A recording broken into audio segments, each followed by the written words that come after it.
kakagaling nga lang natin ng Bicol, and may isa akong naging problema. Itong inner bolts na itong visor, naalis.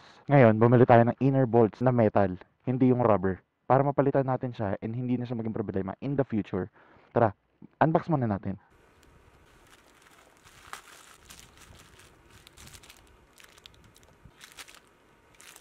Hindi ko alam kung anong size nitong allen na kailangan niya, pero meron tayo. May kasama na siyang screwdriver. Alisin muna natin itong tatlo na lang ngayon na bolts. Tara.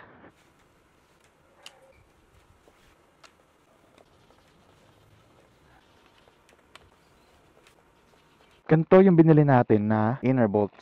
Ano na siya? Di ko alam kung stainless to, pero nasa 200 plus siya. Pero ang pinaka-importante dito kaya natin binili to is para hindi na rubber. Ito kasi yung stock. Ganyan. Ganyan yung stock. Yan o. Ito, metal na siya. Hindi na siya masyadong masisira, madedeform. Tapos ito, papasok natin to dito. Bago mo magawa yun, ito nasa taas, kailangan mong tanggalin. Ito, kailangan mong tanggalin yan. May susungkitin ka lang dito sa ilalim niya. Dito, para madali mo siya matanggal. Tip ko, bali dito, 'di ba? Susungkitin mo siya dito. May notch 'yan, may notch. Tapos ito, gamitin mo tong part na to para itulak dito. Mas may leverage ka. Bali, pasok mo yan dito. Yan. Tapos ganyan. Ayan, napakadali lang. Dalawa na alis natin. Napakadali, 'di ba? Nut sa loob. Tapos ito, iti-thread mo na lang siya papasok. Yan. One down. Ayan. Nakabit ko na lahat ng bolt, pero kailangan pa nating higpitan. Pwede, papasok mo na lang yung daliri mo dito, tapos tsaka mo siya pipihitin. Medyo magagasgas nga lang yung pinaka-bracket mo, pero at least hindi naman siya masyadong kita. Nahigpitan na natin yung apat na bolt. Dito sa baba, gumamit tayo ng bracket siya na 14 din, tapos kinontra natin pa ganito. Tapos dito sa taas, daliri na lang ginamit natin, tapos hindi natin masyadong hinigpitan para din hindi masira yung pinaka-bracket mismo. Ayun, okay na, nakabit na natin. Yan na siya.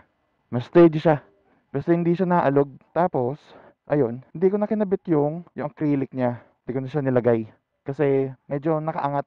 Hindi ko siya trip. Tapos, isa pala, to take consider lang, pag bumili kayo ng gantong visor, ito, hindi siya lapat kasi may parang bubble shape siya dito. May angle talaga yung magiging bolt ninyo. Sobrang sturdy niya. Try natin andarin. Let's see kung magiging maalog siya.